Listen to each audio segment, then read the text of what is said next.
Hello friends, കഴിഞ്ഞ പ്രാവശ്യം ഞാൻ പറഞ്ഞു തീർന്നത് ഈ സ്മഡ്ജ് ഇങ്ങനെയുള്ള ടൂളുകളാണ് ഞാൻ പറഞ്ഞു തരുന്നത്. ഇനി അടുത്ത ടൂൾ നമുക്ക് ഡ്രോ ചെയ്യാനുള്ളതാണ്. അപ്പോൾ നമുക്ക് ഡ്രോയിങ്ങിലേക്ക് പോകാം. അപ്പോൾ അതിന് വേണ്ടിയിട്ട് നമുക്ക് ഡ്രോ ചെയ്യാൻ വേണ്ടിയിട്ട് ഒരു ഡോക്യുമെൻറ്റ് നമുക്ക് വേണം. ഡോക്യുമെൻറ്റ് കിട്ടാൻ വേണ്ടിയിട്ട് നമ്മൾ Ctrl+N, ഇതാണ് ഡോക്യുമെൻറ്റ്. ഞാൻ ഇന്നലെ പറഞ്ഞില്ലേ പ്രീസെറ്റുകൾ സെറ്റ് ചെയ്തിട്ടുള്ളത്.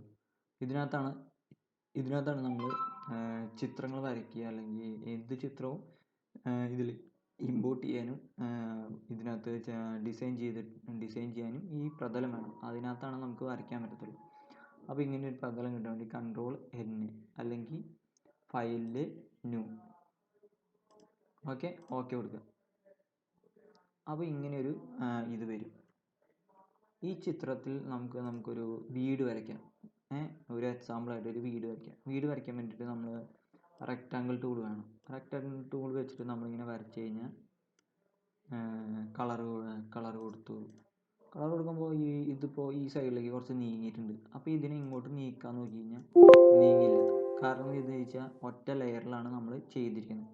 അപ്പോൾ നമുക്ക് അങ്ങോട്ടും ഇങ്ങോട്ട് ചേഞ്ച് ചെയ്യാൻ വേണ്ടിയിട്ട് ലെയറുകൾ വേണം. ലെയറുകൾ ഇട്ടാണ് നമുക്ക് അങ്ങോട്ടും ഇങ്ങോട്ട് ചേഞ്ച് ചെയ്യാൻ പറ്റുള്ളൂ. അപ്പോൾ അതിനെന്ത് ചെയ്യും, ഇവിടെ മേക്ക് ന്യൂ ലെയർ ഉണ്ട്. അപ്പോൾ ലെയർ ഇട്ട് കൊടുക്കുകയാണെങ്കിൽ നമുക്ക് പുതിയ ലെയറിൽ ചെയ്യാൻ പറ്റും. അപ്പോൾ ഇനി നമുക്ക് റെക്റ്റാങ്കിൾ ഒരെണ്ണം ചിത്രം വരയ്ക്കാം. പെയിൻറ്റ് കൊടുത്തു കഴിഞ്ഞിട്ട് ഈ സെലക്ഷൻ കളയാൻ വേണ്ടി Ctrl+D, അല്ലെങ്കിൽ സെലക്റ്റിൽ ഡീസെലക്റ്റ്. ഓക്കെ, എല്ലാത്തിൻ്റെയും ഷോർട്ട് കട്ടുകൾ ഞാൻ ഡിസ്ക്രിപ്ഷനിൽ കൊടുക്കുകയാണ്. അത് നോക്കി ഷോർട്ട് കട്ട് പഠിക്കണമെങ്കിൽ നല്ല ഈസി ആയിട്ട് പെട്ടെന്ന് ചെയ്യാൻ പറ്റും. അപ്പോൾ അതുകൊണ്ടാണ് ഷോർട്ട് കട്ട് മാക്സിമം പഠിക്കാൻ പറയണത്. എല്ലാത്തിനും ഉണ്ട് ഷോർട്ട് കട്ട്. അപ്പോൾ ഇതിങ്ങനെ ചെയ്യുക. ഇങ്ങനെ ചെയ്ത് കഴിഞ്ഞിട്ട് നമുക്ക് ഇതിൻ്റെ മേലൊരു മേൽക്കൂര വേണമെന്ന് വെച്ചാൽ മേൽക്കൂര വേണ്ടിയിട്ട് അപ്പോൾ നമ്മൾ ഈ പെൻ ടൂൾ ഉപയോഗിക്കുക. പെൻ ടൂൾ വെച്ചിട്ട് അപ്പോഴും നമ്മൾ എന്ത് ചെയ്യണം, ലെയർ സെലക്ട് ചെയ്യണം. പുതിയ ലെയർ ഇട്ട് കഴിഞ്ഞിട്ട് ഇവിടെ നിന്ന് ഇങ്ങോട്ട് ഒരു മേൽക്കൂര. ഓക്കെ, മേൽക്കൂര വെക്കുക. മേൽക്കൂര എന്നിട്ട് ഈ കോർണർ അവസാനിപ്പിക്കണം. എന്നാലും ഇങ്ങനെ ഒരു ബോക്സ് ആയി എടുത്തുള്ളൂ. ഈ ബോക്സിനെ നമ്മൾ എന്ത് ചെയ്യുക, സെലക്ഷൻ കൊടുക്കാൻ വേണ്ടിയിട്ട് മേക്ക് സെലക്ഷൻ കൊടുക്കുമ്പോൾ ഫെദർ റെഡിയസ് എന്ന് കൊടുക്കും. ഫെദർ എന്ന് പറയുമ്പോൾ ഇതിൻ്റെ എഡ്ജുകൾ നല്ല ഫെദർ പോലെ ഇരിക്കാൻ വേണ്ടിയിട്ടാണ് ഫെദർ. ഇതിന് ഫെദർ കൊടുക്കേണ്ട ആവശ്യമില്ല. അപ്പോൾ ഒരു 0 ഇട്ട് ഓക്കെ അടിക്കുക, എൻ്റർ അടിക്കുക. അപ്പോൾ സെലക്ഷൻ വന്നു. ഈ സെലക്ഷൻ വന്നതിൽ നമ്മൾ നീല കളർ വേണം. 2 കളറുണ്ട്, ഇത് ഫോർഗ്രൗണ്ട്, ഇത് ബാക്ക്ഗ്രൗണ്ടിൽ കിടക്കുന്ന ഫോർഗ്രൗണ്ടും അങ്ങോട്ടും ഇങ്ങോട്ടും ചേഞ്ച് ചെയ്യാൻ വേണ്ടി അടിച്ചാൽ മതി. അടിക്കുന്നതിനനുസരിച്ച് കളർ ഇങ്ങനെ ചേഞ്ച് ആയിക്കൊണ്ടിരിക്കും.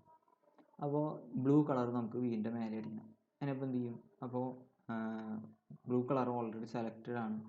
ബക്കറ്റ് എടുക്കുക, പെയിൻറ്റ് ബക്കറ്റിന് G എന്ന് പറഞ്ഞ ഓപ്ഷനാണ്, ഷോർട്ട് കട്ടാണ്. പെയിൻറ്റ് ബക്കറ്റ് എടുക്കുക, പെയിൻറ്റ് അടിക്കുക. ഓക്കെ, സിമ്പിളല്ലേ? ഇനി അടുത്തതെന്ന് പറയുന്നത് നമ്മൾ വീടിന് ഒരു ഡോറ് പോലെ വെക്കണം. നടുക്കൊരു ഡോറ് വെക്കാൻ വേണ്ടി എന്ത് ചെയ്യുക, വെറുതെ ഇങ്ങനെ വരച്ച് കഴിഞ്ഞാൽ ശരിയല്ല. അപ്പോൾ നമ്മൾ എന്ത് ചെയ്യുക, അടുത്ത ലെയർ ഇടാൻ വേണ്ടി Ctrl+Shift+N അടിച്ച് കഴിഞ്ഞാൽ ലെയർ വരും. അല്ലാതെ നോർമലി ഇവിടെ പോയി ഞെക്കിയാലും ലെയർ വരും. ഓക്കെ, ലെയർ ഇട്ട് കഴിഞ്ഞിട്ട് പിന്നെയും സെലക്ഷൻ ടൂൾ വെച്ചിട്ട് സെലക്ട് ചെയ്യുക. ഒരു സ്ക്വയർ വരച്ച് കഴിഞ്ഞിട്ട് ലെയർ ഓൾറെഡി ഇട്ടുണ്ട്. അപ്പോൾ നമ്മൾ കളർ ബ്ലൂ അടിക്കണോ വേറെ കളർ വേണമെങ്കിൽ എന്ത് ചെയ്യുക, ഇതിനകത്ത് ക്ലിക്ക് ചെയ്യുമ്പോൾ നമുക്ക് ഇഷ്ടമുള്ള കളർ സെലക്ട് ചെയ്യാൻ പറ്റും. ഓക്കെ, എന്നിട്ട് നമ്മൾ പെയിൻറ്റ് ബക്കറ്റ് എടുക്കുക, പെയിൻറ്റ് അടിക്കുക. ഓക്കെ, എന്നിട്ട് ഈ സെലക്ഷൻ കളയാൻ വേണ്ടിയിട്ട് പിന്നെയും നമ്മൾ സെലക്ഷൻ കളയാൻ വേണ്ടിയിട്ട് സ്ക്വയറിൻ്റെ ഇതെടുക്കുക, ക്ലിക്ക് ചെയ്യുക, ഡീസെലക്ട്, അല്ലെങ്കിൽ Ctrl+D, സെലക്ഷൻ കളയാം. ഓക്കെ, പിന്നെ അത് കഴിഞ്ഞ് കഴിഞ്ഞാൽ നമുക്കിപ്പോൾ വീടിൻ്റെ മുറ്റത്ത് ഒരു 2 സ്റ്റെപ്പ് കൂടി വേണം. സ്റ്റെപ്പല്ല, നമുക്കിപ്പോൾ ഒരു വീടിൻ്റെ മുറ്റത്തൊരു എന്താ പറയുക, ഒരു മതിൽ പോലെ വേണം. അപ്പോൾ എന്ത് ചെയ്യുക, ഒരു സ്റ്റെപ്പ് കൂടി വേണമെങ്കിൽ നമ്മളപ്പോൾ പിന്നെയും പുതിയ ലെയർ ഇടണം. എന്ത് സാധനം വരയ്ക്കുമ്പോഴും നമ്മൾ ലെയറുകൾ ഇടണം. എന്നാലും നമുക്ക് ആവശ്യാനുസരണം ചേഞ്ച് ചെയ്യാനൊക്കെ പറ്റത്തുള്ളൂ. മനസ്സിലായോ? അപ്പോൾ നമ്മൾ എന്ത് ചെയ്യുക, കളർ പിന്നെയും മാറ്റി ഒരു ചാര കളർ, പിന്നെയും പെയിൻറ്റ് ബക്കറ്റ് എടുക്കുക, പെയിൻറ്റ് അടിക്കുക. ഓക്കെ, അതിന് നമുക്ക് ഇനിയിപ്പോൾ എന്താ ചെയ്യേണ്ടത്, ഇനിയിപ്പോൾ നമുക്കിപ്പോൾ ഇതിന് പേര് കൊടുക്കണം. എൻ്റെ ഹോം. അപ്പോൾ എന്ത് ചെയ്യുക, നമ്മൾ ടെസ്റ്റ് എടുക്കുക. ടെസ്റ്റ് എടുത്തിട്ട് ഇവിടെ എഴുതുക മൈ, വലിയ ഷാക്കാൻ വേണ്ടി ക്യാപ്സൽ ഓൺ ആക്കിയാലും ഓഫ് ആക്കിയാൽ ഓക്കെ, മൈ ഹോം. ഓക്കെ, അത് കഴിഞ്ഞിട്ട് ഇതിന് നമുക്ക് വേണമെങ്കിൽ കളർ മാറ്റണം. കളർ മാറ്റാൻ വേണ്ടിയിട്ട് നമ്മളിത് സെലക്ട് ചെയ്യുക. സെലക്ട് ചെയ്തിട്ട് മഞ്ഞ കണ്ട, ഏത് കളർ വേണമെങ്കിലും ഇതിലിട്ട് കൊടുക്കാം. പിന്നെ ഇതിൻ്റെ കൂടെ നമുക്ക് ഇതിൻ്റെ ഫോണ്ടിൻ്റെ സ്റ്റൈല് മാറ്റണം. അപ്പോൾ ഫോണ്ടിൻ്റെ സ്റ്റൈൽ മാറ്റാൻ ഇവിടെ ഓപ്ഷൻസ് ഉണ്ട്.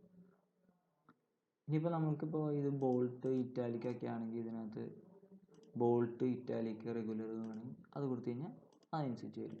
ഇനിയിപ്പോൾ നമുക്ക് ഇതിൻ്റെ സൈസ് കൂട്ടണം. അപ്പോൾ ഇത് ഇപ്പുറത്തെ ഒരു സൈസ് കൂട്ടണം ഇട്ടുള്ളൂ. ഇത് എഡ്ജ് ഷാർപ്പ് വേണോ നോർമൽ വേണോ എന്ന് കൊടുക്കണം. ഇത് നമുക്ക് സെൻറ്റൻസ് ഒക്കെ എഴുതുമ്പോൾ സെൻറ്റൻസ് രീതിയിൽ ആക്കാൻ വേണ്ടിയിട്ടുള്ളതാണ്. ഇത് നമുക്ക് എന്തിനാണെന്ന് വെച്ച് കഴിഞ്ഞാൽ നമ്മുടെ ഈ മൈ ഹോം എന്നുള്ളത് എങ്ങനെയെങ്കിലും അങ്ങോട്ടും ഇങ്ങോട്ടൊക്കെ വെർട്ടിക്കൽ ടൈപ്പൊക്കെ ആക്കാൻ, ആർട്ട് ടൈപ്പ് മാറ്റാനൊക്കെ ഉപയോഗിക്കുന്നതാണ്. ഇതിനകത്ത് കുറേ ടൈപ്പ് ഉണ്ട്. ഇത് അങ്ങോട്ടും ഇങ്ങോട്ടും ബെൻഡ് ചെയ്യാം, ഹൊറിസോണ്ടൽ ആക്കാം, വെർട്ടിക്കൽ ആക്കാം. ഓക്കെ, ഇത് ഞാൻ ഓക്കെ അടിച്ച് കഴിഞ്ഞാൽ അത് അതേപോലെ ഇരിക്കും. പിന്നെ എന്താണെന്ന് വെച്ച് കഴിഞ്ഞാൽ ഇതൊരു ഓപ്ഷനാണ്. ഇത് നമുക്ക് ഫുൾ സെറ്റിങ്സ് ഇതിനകത്തുണ്ടാവും. ടെസ്റ്റിൻ്റെ ആണെങ്കിൽ ഫുൾ സെറ്റിങ്സ് ഇതിനകത്തുണ്ടാവും. ഇത് ടെസ്റ്റ് മാറ്റാൻ, ഇത് സൈസ് കൂട്ടാൻ, ഇത് ടെസ്റ്റുകൾ, അതായത് ഈ അക്ഷരങ്ങൾ തമ്മിലുള്ള ഡിസ്റ്റൻസ് കീപ്പ് ചെയ്യാം. ഇത് മേലോട്ടും താഴോട്ടും ആക്കാൻ വേണ്ടിയിട്ട്, ഇത് അക്ഷരങ്ങൾ തമ്മിലുള്ള ഇത് കൂട്ടാൻ വേണ്ടിയിട്ട്. ഓക്കെ, ഇത് സെൻറ്റൻസുകൾ തമ്മിലാക്കാൻ, സോറി കേട്ടോ. ഇത് സെൻറ്റൻസുകൾ തമ്മിൽ അങ്ങോട്ടും ഇങ്ങോട്ടും ഇത് വലിപ്പം കൂട്ടാനും കുറയ്ക്കാനും ഉപയോഗിക്കുന്നു. ഇത് ഹൈറ്റ് കൂട്ടാൻ വേണ്ടിയിട്ട്, അതായത് ഇപ്പോൾ വെർട്ടിക്കൽ ടൈപ്പ് ആക്കാൻ. ഇതും അങ്ങനത്തെ ഓപ്ഷൻസാണ്. ഇത് ബോൾട്ട് ആക്കാൻ, ഇത് ഇറ്റാലിക് ആക്കാൻ, ഇതെല്ലതും ക്യാപ്സൽ ടൈപ്പ് ആക്കാൻ, ഇത് സ്മാൾ ആക്കാൻ വേണ്ടിയിട്ട്. സ്മാൾ ആവില്ല, കാരണം നമ്മൾ ഓൾറെഡി ഫോണ്ട് നമ്മൾ വേറെ ഇട്ടാണ്. ഇത് ചെറുതാക്കാൻ വേണ്ടി, ഈ റേസ് ടു ടൈപ്പ് പോലെ ആക്കാൻ വേണ്ടിയിട്ട് ഉപയോഗിക്കുന്നത്. ഇത് അണ്ടർലൈന്, ഇത് സ്ട്രോക്ക് അടിക്കാൻ വേണ്ടിയിട്ട്. ഓക്കെ ഫ്രണ്ട്സ്, ഇത് സ്മൂത്ത് അതൊക്കെ ആക്കാൻ വേണ്ടിയിട്ട്.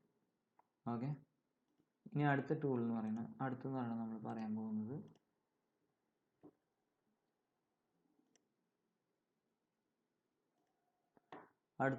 നമ്മൾ പെൻ ടൂളാണ്. പെൻ ടൂൾ എന്ന് പറയുമ്പോൾ നമ്മൾ ഏറ്റവും കൂടുതലായിട്ട് ഉപയോഗിക്കുന്നത് പെൻ ടൂള് ഈ ആൽബങ്ങളൊക്കെ സെറ്റ് ചെയ്യുമ്പോൾ ആൽബങ്ങളുടെ കറക്റ്റായിട്ട് കട്ട് ചെയ്തെടുക്കാൻ വേണ്ടിയിട്ടാണ് നമ്മൾ പെൻ ടൂൾ ഉപയോഗിക്കുന്നത്. പെൻ ടൂളിൽ പല ഇതുണ്ടാകും. നിങ്ങൾ ചെയ്ത് പഠിക്കും. ഇങ്ങനെ ഇഷ്ടമുള്ള രീതിയിൽ നമുക്ക് പെൻ ടൂൾ ഇങ്ങനെ കൊണ്ടുപോകാൻ പറ്റും. ഈ സെലക്ഷൻ വരുത്താൻ വേണ്ടിയിട്ട് കൺട്രോൾ റൈറ്റ് ക്ലിക്ക് വെക്കുക, മേക്ക് സെലക്ഷൻ കൊടുക്കുക. മേക്ക് സെലക്ഷൻ കൊടുക്കുമ്പോൾ നമ്മൾ ഫെദർ ടൈപ്പ് വേണമെങ്കിൽ ഫെദറിന് എഡ്ജൊക്കെ നല്ല സ്മൂത്തായി ഇടും. 1.5 ഇടും. കൂടുതൽ ഇടുന്നതിനനുസരിച്ച് കൂടുതൽ ഇതായിട്ട് കിട്ടും. അത് കഴിഞ്ഞിട്ട് ഇതിൽ വേണമെങ്കിൽ കളർ കൊടുക്കാൻ വേണ്ടിയിട്ട് ലെയർ ഇട്ട് കൊടുക്കുക. അതിനിട്ട് കളർ അടിക്കുക. ഓക്കെ, അപ്പോൾ എഡ്ജ് കണ്ട സ്മൂത്തായി കിട്ടിയാണ്. അത് നമ്മൾ ഓരോരുത്തരുടെ മുടിയൊക്കെ കട്ട് ചെയ്യുമ്പോൾ എഡ്ജ് സ്മൂത്തായി കൊടുക്കണം. പിന്നെ എന്താണെന്ന് വെച്ച് കഴിഞ്ഞാൽ പിന്നെ നമുക്ക് വേറെ ചിത്രങ്ങളിൽ പണി പഠിക്കാം. അപ്പോൾ അതിന് വേണ്ടിയിട്ട് ഞാൻ ഒരു ചിത്രം എടുക്കട്ടെ.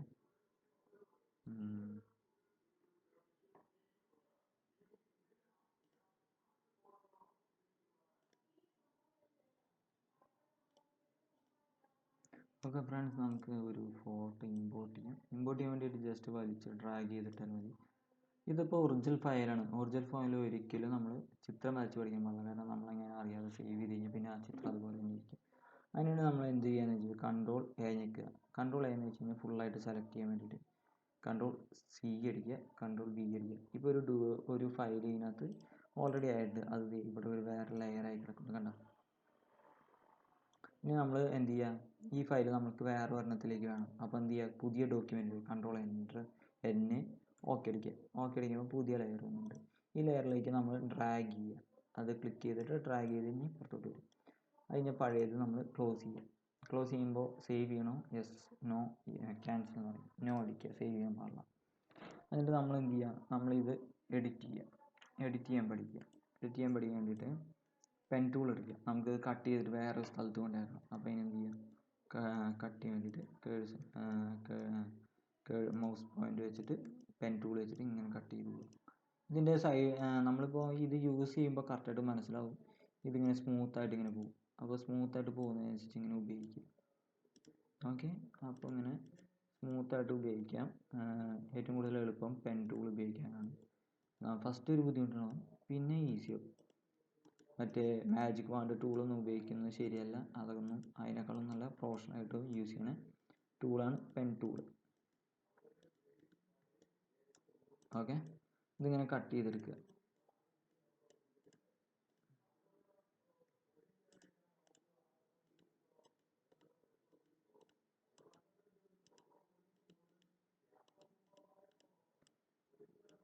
ഓക്കെ, സെലക്ഷൻ കറക്റ്റായിട്ട് ഇവിടെ കൊണ്ടുവന്നിടുക. എന്നിട്ട് മെയ്ക്ക് സെലക്ഷൻ കൊടുക്കുക. 1.5 കൊടുക്കുക, എൻ്റർ അടിക്കുക. എൻ്റർ അടിക്കുമ്പോൾ ഇങ്ങനെ ഒരു ഇത് വന്നു. ഇനി എന്ത് ചെയ്യുക, ഇനി നമുക്ക് ഇതിൻ്റെ ബാക്ക്ഗ്രൗണ്ട് ഒന്ന് ചേഞ്ച് ചെയ്യാം. ബാക്ക്ഗ്രൗണ്ട് ചേഞ്ച് ചെയ്യാൻ വേണ്ടിയിട്ട് കൺട്രോൾ, ഇതിപ്പോൾ ഉള്ളിലത്തെ ഭാഗങ്ങളാണ് നമ്മൾ സെലക്ട് ആയിരിക്കുന്നത്. ഇനി ബാക്കിലത്തെ ഭാഗങ്ങൾ നമ്മൾ ഡിലീറ്റ് ചെയ്യണം. അതായത് ഈ ബാക്ക്ഗ്രൗണ്ട് നമുക്ക് ഡിലീറ്റ് ചെയ്ത് കളയണം. ഇത്രയും ബാക്ക്ഗ്രൗണ്ട് നമുക്ക് ഡിലീറ്റ് ചെയ്യാം. അതിനെന്ത് ചെയ്യുക, ഇൻവേഴ്സ് സെലക്ഷൻ കൊടുക്കുക. ഇൻവേഴ്സ് സെലക്ഷൻ കൊടുക്കാൻ വേണ്ടിയിട്ട് കൺട്രോൾ ഷിഫ്റ്റ് ഐ അടിക്കുക. ഇതിപ്പോൾ ഇപ്പുറത്തെ ഭാഗമാണ് സെലക്ട് ആയി കിടന്നത്. ഈ ഭാഗങ്ങൾ ഡിലീറ്റ് ചെയ്യാൻ വേണ്ടിയിട്ട് ജസ്റ്റ് ഡിലീറ്റ് ചെയ്ത് കഴിഞ്ഞാൽ ആ ഭാഗങ്ങൾ പോയി. മനസ്സിലായോ? അതായത് ഇപ്പം നമ്മൾ സെലക്ട് ചെയ്തേക്കണം എൻ്റെ ഈ ഫോട്ടോയാണ്, ഇയാളെയാണ് സെലക്ട് ചെയ്ത് വെച്ചത്. ഇയാളുടെ ഫോട്ടോയുടെ ഇപ്പുറത്തെ ഭാഗമാണ് നമുക്ക് ബാക്ക്ഗ്രൗണ്ട് കളയേണ്ടത്. ബാക്ക്ഗ്രൗണ്ട് കളയാൻ വേണ്ടിയിട്ട് ഇതിപ്പോൾ ഉൾഭാഗമാണ് സെലക്ട് ചെയ്ത് വെച്ചത്. ഇനി പുറം ഭാഗം സെലക്ഷൻ ചെയ്യാൻ വേണ്ടിയിട്ട് കൺട്രോൾ ഷിഫ്റ്റ് ഐ അടിക്കുക. അപ്പോൾ ഇൻവേഴ്സ് സെലക്ഷൻ പോയി. ഇൻവേഴ്സ് സെലക്ഷനിൽ നമുക്ക് ഈ ബാക്ക്ഗ്രൗണ്ട് ഡിലീറ്റ് ചെയ്യാം. ഈസി ആയിട്ട് ഡിലീറ്റ് ചെയ്യാൻ പറ്റും. ഓക്കെ, ഇത് ഞാനിങ്ങനെ നല്ല ഡീപ്പായി പറഞ്ഞു തന്നെ ഒരു എന്താ പറയുക, ലാസ്റ്റ് എന്താ പറയുക, പ്രൊഫഷണലായിട്ടൊന്ന് ഇതായി പഠിക്കാൻ വേണ്ടിയിട്ടാണ് നിങ്ങൾക്ക് ഇത് പറഞ്ഞു തരുന്നത്. നമുക്ക് അതിൻ്റെ ബാക്കിൽ ഒരു ബാക്ക്ഗ്രൗണ്ട് ഇടാം. ബാക്ക്ഗ്രൗണ്ട് ഇടാൻ വേണ്ടിയിട്ട് ഒരു ഫോട്ടോ എടുത്തുകൊണ്ട് വരിക, ബാക്കിലിടുക. ഓക്കെ, ഇത് ജസ്റ്റ് ഇടണം കേട്ടോ. ഇടുക, എൻ്റർ അടിക്കുക. എൻ്റർ അടിക്കുമ്പോൾ ഇങ്ങനെ ഒരു ചിഹ്നം വരും. ഇതെന്താണെന്ന് വെച്ചാൽ സ്മാർട്ട് ഒബ്ജക്റ്റ് എന്ന് പറയും. നമ്മുടെ ഒരു ഫോട്ടോ ആയിട്ട് വലിച്ചു നീട്ടുമ്പോഴും ട്രാൻസ്ഫർ ചെയ്യുമ്പോഴും അത് ക്വാളിറ്റി നഷ്ടപ്പെടാതിരിക്കാൻ വേണ്ടിയിട്ട്. അപ്പോൾ ഈ സാധനം നമ്മൾ കളഞ്ഞാലാണ് എഡിറ്റിങ് ചെയ്യാൻ പറ്റുള്ളൂ. അപ്പോൾ അത് കളയാൻ വേണ്ടിയിട്ട് റൈറ്റ് ക്ലിക്ക് വെക്കുക, റീട്രേസ് ലെയർ കൊടുക്കുക. അപ്പോൾ ആ സാധനം പോകും. ഓക്കെ, ഇത് കഴിഞ്ഞിട്ട് ഈ അടിയത്തെ ലെയറാണ് നമുക്ക് കാണേണ്ടത്. അപ്പോൾ എന്ത് ചെയ്യുക, ഈ അടിയത്തെ ലെയർ പിടിച്ചിട്ട് മേലോട്ട് വലിച്ചിടുക. ഇപ്പോൾ കണ്ടില്ലേ? അത് കഴിഞ്ഞിട്ട് ഇങ്ങനെ വന്നില്ലേ, ഇങ്ങനെ വരുമ്പോൾ നമുക്ക് ഇനിയിപ്പോൾ എന്താ, ഇത് രണ്ടും ഒരുപോലത്തെ കളറാക്കണം. ഒരുപോലത്തെ കളറാക്കാൻ വേണ്ടിയിട്ട് ഇതിൻ്റെ മേലെ ക്ലിക്ക് ചെയ്യുക. മേലെ ക്ലിക്ക് ചെയ്യുമ്പോൾ ഇവിടെ ബ്രൈറ്റ്നസ് എന്ന് പറഞ്ഞ ടൂൾസ് ഉണ്ട്. ഈ ബ്രൈറ്റ്നസ് ഉള്ള ടൂൾസ് നമുക്ക് ഉപയോഗിക്കാം. നമ്മൾ കറക്റ്റായിട്ട് ഉപയോഗിക്കുന്നതിനനുസരിച്ച് കളർ അങ്ങോട്ടും ഇങ്ങോട്ടും ചേഞ്ച് ചെയ്യാൻ പറ്റും. ബ്രൈറ്റ്നസ് കുറേ ടൂളുണ്ട് ഇവിടെ.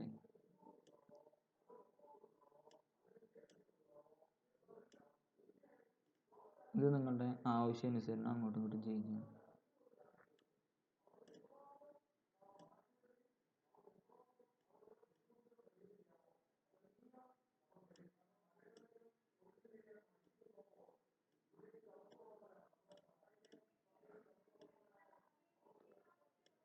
ഓക്കെ ഫ്രണ്ട്സ്, ഇപ്പോൾ ഏകദേശം നിങ്ങൾക്ക് മനസ്സിലായിട്ടുണ്ടാവില്ല എഡിറ്റ് ചെയ്യേണ്ട രീതികൾ.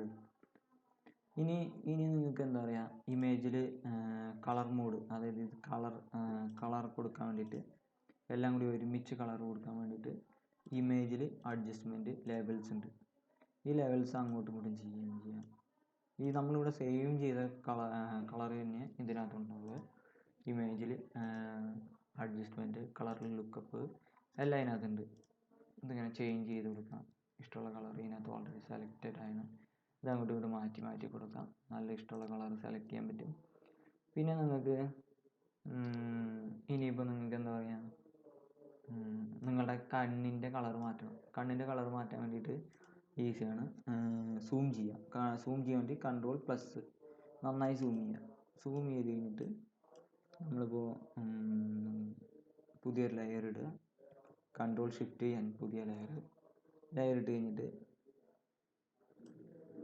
ലേസർ ടൂൾ ഉപയോഗിക്കുക. ഇതൊക്കെ ചെറിയ കാര്യങ്ങളായതുകൊണ്ട് ലേസർ ടൂൾ ഉപയോഗിക്കുക.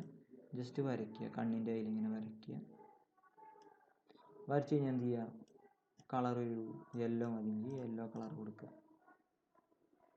പെയിൻ്റ് അടിക്കുക, യെല്ലോ പെയിൻറ്റ്. കഴിഞ്ഞിട്ട് എന്ത് ചെയ്യുകയെന്ന് വെച്ച് കഴിഞ്ഞാൽ ഇതിവിടെ നോർമൽ എന്നുള്ളതുണ്ട്, ഇത് മാറ്റുക, ചേഞ്ച് ചെയ്യുന്നതിനനുസരിച്ച് കളർ മാറുന്നുണ്ട്.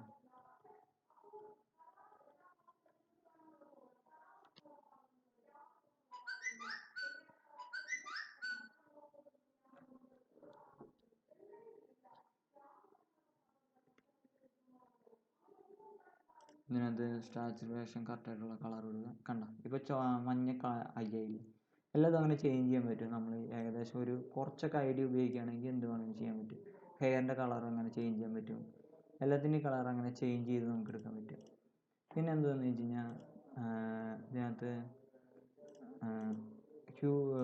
വേറെ ഒരു എഫക്റ്റ് ഉണ്ട്, അതായത് കൺട്രോൾ യു എന്ന് പറഞ്ഞൊരു എഫക്റ്റ് ഉണ്ട്. അതിനകത്ത് നമുക്കിങ്ങനെ ചേഞ്ച് ചെയ്യാം കളറുകൾ, സാച്ചുറേഷൻ കൂട്ടും കുറയ്ക്കുകയൊക്കെ ചെയ്യാം. പിന്നെ ഇതൊക്കെയാണ് ഇമ്പോർട്ടൻ്റ് ആയിട്ടുള്ള ടൂൾസ്. അടുത്ത ഇത് തൊട്ട് നമുക്ക് കുറച്ചും കൂടി എന്താ പറയുക, കുറച്ചുകൂടി നല്ല രീതിയിൽ പഠിക്കണം. അപ്പോൾ അതിന് വേണ്ടിയിട്ടാണ് ഇത്രയും ചെറിയ ചെറിയ ടൂൾസ് ഫുള്ള് ഞാൻ എടുത്ത് തന്നിരിക്കുന്നത്. അടുത്ത ഇത് തൊട്ട് ഞാൻ നിങ്ങൾക്ക് കുറച്ചും കൂടി നന്നായി ഡീറ്റെയിൽ ആയിട്ട് പഠിപ്പിക്കാം. 15 ദിവസം കൊണ്ട് ഫുള്ളായിട്ട് പഠിപ്പിക്കാൻ വേണ്ടിയിട്ടാണ് ഇത്ര പെട്ടെന്ന് പോകുന്നത്. അതുകൊണ്ട് തന്നെ നിങ്ങൾ എൻ്റെ യൂട്യൂബ് ചാനൽ സബ്സ്ക്രൈബ് ചെയ്യുക, പുതിയ വീഡിയോസ് വരുന്നതാണ്. അപ്പോൾ യൂട്യൂബ് ചാനൽ സബ്സ്ക്രൈബ് ചെയ്യുക, വീഡിയോ ഷെയർ ചെയ്യുക. ഫോട്ടോഷോപ്പ് എങ്ങനെ പഠിക്കാം എന്നുള്ളതിനെക്കുറിച്ചാണ്. അപ്പോൾ ഇനി അടുത്ത എപ്പിസോഡിൽ ഇതിനേക്കാൾ കുറച്ചുകൂടി നല്ല ഡീറ്റെയിൽ ആയിട്ട് പഠിക്കുന്നതാണ്. അപ്പോൾ താങ്ക് യു.